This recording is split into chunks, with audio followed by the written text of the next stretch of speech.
هذا سبيل الله قد وضحت أعلامه من فوقه نور يمضي عليه المؤمنون به درب الهدى بالقوم معمور. هو صحيح البخاري واسمه الجامع الصحيح المسند من حديث رسول الله صلى الله عليه وسلم وسنته. وعلموا من تقدرون على تعليمه والكل مأجور.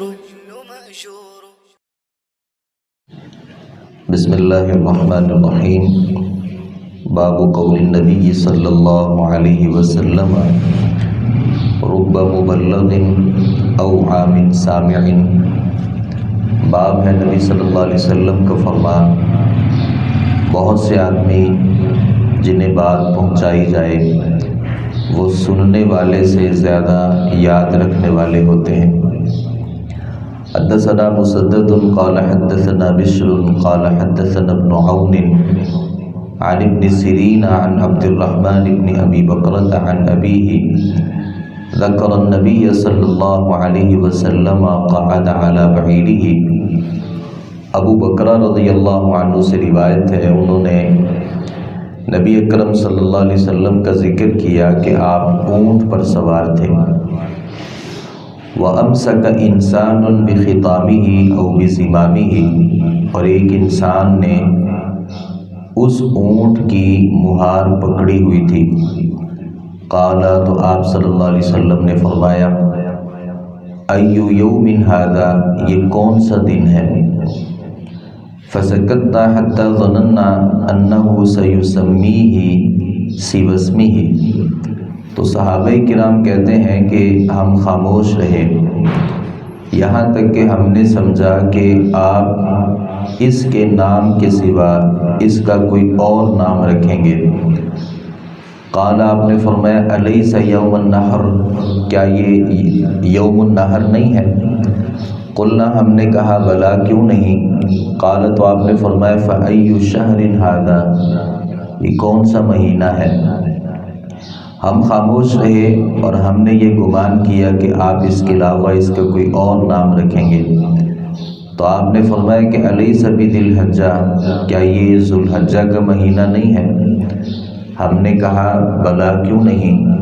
قال، تو آپ نے فرمایا فإن دماءکم واموالکم، بلا شبہ تمہارے خون اور تمہارے مال، واعراضکم، اور تمہاری عزتیں، بینکم حرام، تمہارے درمیان حرام ہے، کحرمت یومکم ھذا، اس دن کے حرمت کی طرح، فی شہرکم ھذا، اس مہینے کی حرمت کی طرح، فی بلدکم ھذا، اس شہر کی حرمت کی طرح، لیبلغ الشاہد الغائب، جو یہاں موجود ہیں وہ اس پیغام کو پہنچا دیں جو یہاں موجود نہیں ہے۔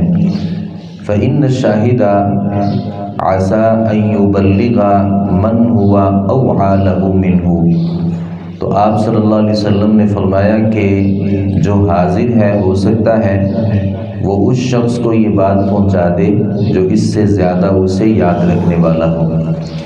نبی صلی اللہ علیہ وسلم یہ حج کا موقع تھا تو آپ صلی اللہ علیہ وسلم گفتگو فرما رہے تھے، تو ایک اونٹ کے اوپر سوار تھے جس کی مہار کو کسی ایک آدمی نے پکڑ رکھا تھا۔ تو نبی صلی اللہ علیہ وسلم نے صحابہ کرام سے پوچھا کہ یہ کون سا دن ہے؟ تو صحابہ کرام نبی صلی اللہ علیہ وسلم کا بڑا ادب احترام کرتے تھے۔ اگرچہ صحابہ کو پتہ تھا کہ یہ یوم النحر ہے، لیکن صحابہ کرام خاموش رہے اور یہ سمجھا کہ شاید نبی صلی اللہ علیہ وسلم اس کا نام تبدیل کرنا چاہتے ہیں۔ تو آپ نے پھر صحابہ کرام سے خود پوچھا کہ یہ یوم النحر نہیں ہے؟ تو صحابہ نے کہا جی اللہ کے رسول۔ پھر یہ سوال کیا کہ یہ مہینہ کون سا ہے؟ تو صحابہ پھر خاموش رہے اور انہیں یوں لگا کہ اللہ کے نبی صلی اللہ علیہ وسلم اس کے علاوہ کوئی اور نام اس کا تبدیل کریں گے، تو آپ نے فرمایا کہ یہ ذو الحجہ نہیں ہے۔ تو صحابہ کرام نے کہا جی اللہ کے نبی یہ ذو الحجہ کا مہینہ ہے۔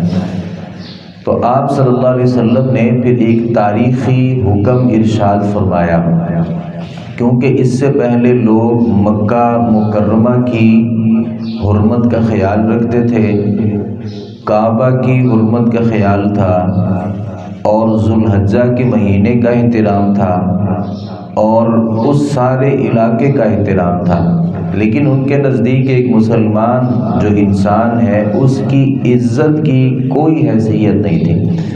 تو پھر آپ صلی اللہ علیہ وسلم نے فرمایا کہ اللہ رب العالمین نے تمہارے اوپر تمہارے خون کو، تمہاری عزتوں کو اور تمہارے مالوں کو ایک دوسرے کے اوپر ایسے حرام کر دیا ہے جیسا کہ اس دن کی حرمت ہے نا، اور اس شہر کی حرمت ہے اور اس مہینے کی حرمت ہے، ویسے ہی اللہ رب العالمین نے تمہارے اوپر ایک دوسرے کی عزتوں کے ساتھ کھیلنا اور کسی کے مال کے اوپر قبضہ کرنا اور کسی کا خون بہانا اللہ رب العالمین نے ایسے ہی تمہارے اوپر حرام کر دیا ہے۔ ایک آدمی کسی اپنے مسلمان بھائی کو بڑی مجلس میں بے عزت کر دے تو یہ آدمی، اس کا گناہ اس آدمی کی طرح ہے جس نے کعبہ کی بے حرمتی کی، کیونکہ ایک مسلمان کی جو حرمت ہے وہ کعبہ کی حرمت سے بھی زیادہ ہے۔ ایک آدمی کسی اپنے مسلمان بھائی کو قتل کر دیتا ہے تو گویا وہ آدمی ایسا ہی ہے جیسا کہ اس نے وہ نبی اکرم صلی اللہ علیہ وسلم کا جو شہر تھا اس کی کسی حرمت کو پامال کر دیا، کیونکہ اللہ رب العالمین نے ان ساری چیزوں کو آپس میں برابر قرار دے دیا۔ اور بعد میں نبی صلی اللہ علیہ وسلم نے فرمایا کہ جو یہاں پر لوگ موجود ہیں یہ خبر ان لوگوں تک پہنچا دیں جو یہاں موجود نہیں ہیں۔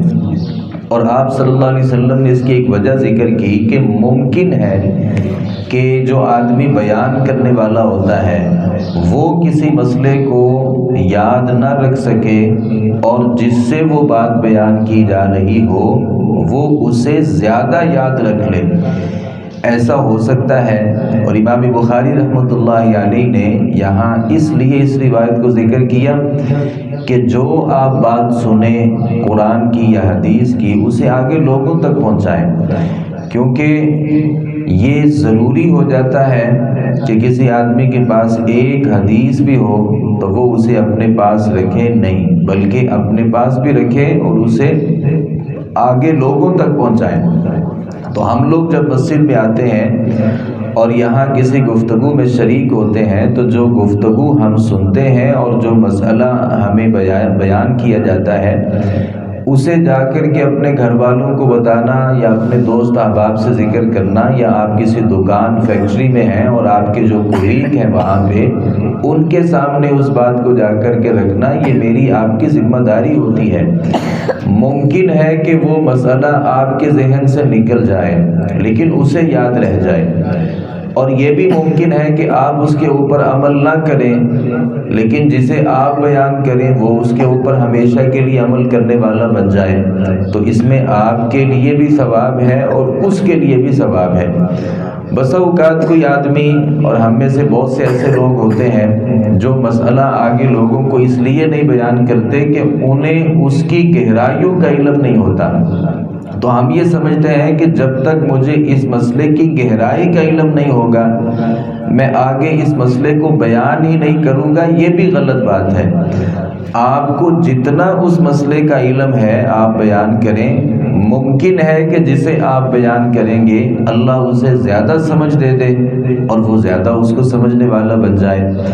امام بخاری رحمۃ اللہ علیہ کے 1000 اساتذہ تھے، اور امام بخاری رحمۃ اللہ علیہ سے وہ تمام کے تمام جو اساتذہ تھے وہ علم میں اور فہم میں اور گہرائی میں امام بخاری سے بہت چھوٹے تھے، لیکن انہوں نے احادیث کو بیان کیا اور امام بخاری رحمۃ اللہ علیہ نے ان سے علم لیا، جبکہ بیان کرنے والے جو تھے وہ اتنے زیادہ بڑے فقیہ نہیں تھے، لیکن امام بخاری رحمۃ اللہ علیہ جو ان سے سننے والے تھے وہ زیادہ ان سے یاد بھی رکھنے والے تھے اور زیادہ سمجھنے والے بھی تھے۔ یہاں ایک چھوٹی سی یہ بات بھی سمجھ میں آتی ہے کہ ممکن ہے کہ جیسے جیسے زمانہ آگے جاتا جائے لوگوں کے پاس علم اور فہم زیادہ ہوتا جائے۔ جیسے کسی زمانے میں اتنی زیادہ کتابیں نہیں تھیں اور اتنی زیادہ تحقیق نہیں تھی، تو لوگوں کے پاس تھوڑی تھوڑی حدیثیں ہوتی تھیں، اور وقت گزرنے کے ساتھ ساتھ جب علم اور نشر و اشاعت کا سلسلہ بڑھا تو لوگوں کے پاس ہزاروں نہیں لاکھوں حدیثیں لوگوں کے پاس جمع ہو گئیں، جبکہ پہلے زمانے میں ایسا بہت کم ہوتا تھا۔ تو اس حدیث کا خلاصہ یہ ہے کہ جو آپ کو علم کی بات ملے آپ لوگوں تک پہنچائیں۔ ممکن ہے کہ جسے آپ بیان کریں وہ آپ سے زیادہ اس کو سمجھنے والا بھی ہو اور اس کے اوپر عمل کرنے والا بھی۔ اللہ تعالیٰ سے دعا ہے صحیح معنوں میں حدیث کو سمجھنے، اس پر عمل پر ہونے کی توفیق عطا فرمائے۔ وما علینا الا البلاغ المبین۔